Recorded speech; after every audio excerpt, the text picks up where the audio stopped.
Today we're going to have a look at some of the basics that we need to know before we can start finding things about shapes. So here's our introduction. The first thing is we need to know what a point is. A point just represents a position.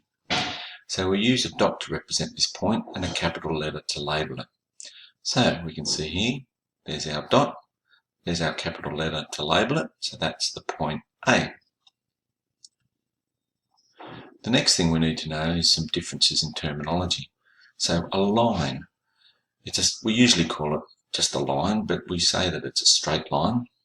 It continues on forever in both directions, so indefinitely.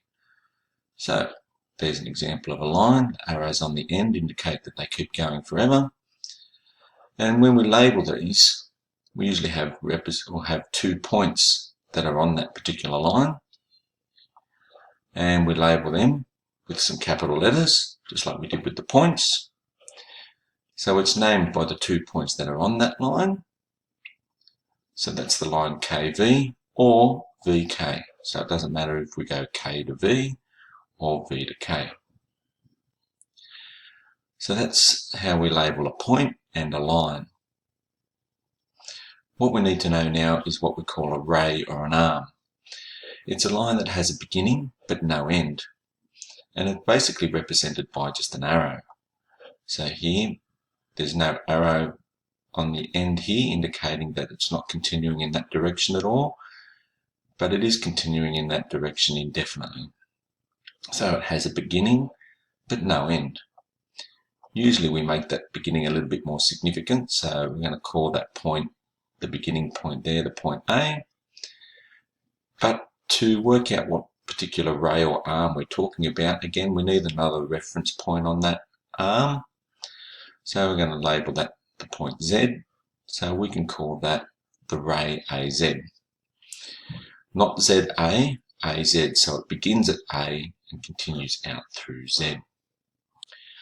But what if we want to have a look at a line that has a beginning and an end? Well, that's called an interval or a line segment. It's part of a line. It has a beginning and an end. So it looks something like this. Has a beginning and an end. So a definite length. Again, we're going to give that some capital letters there to work out that that's the point W, that's the point D.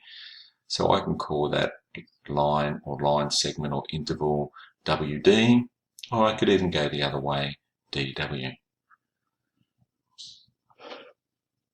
So there we have some important points, how to name and label a point, what a line is, what a ray is, or what a line segment or interval is. So we need to know those when we do some later work with our figures.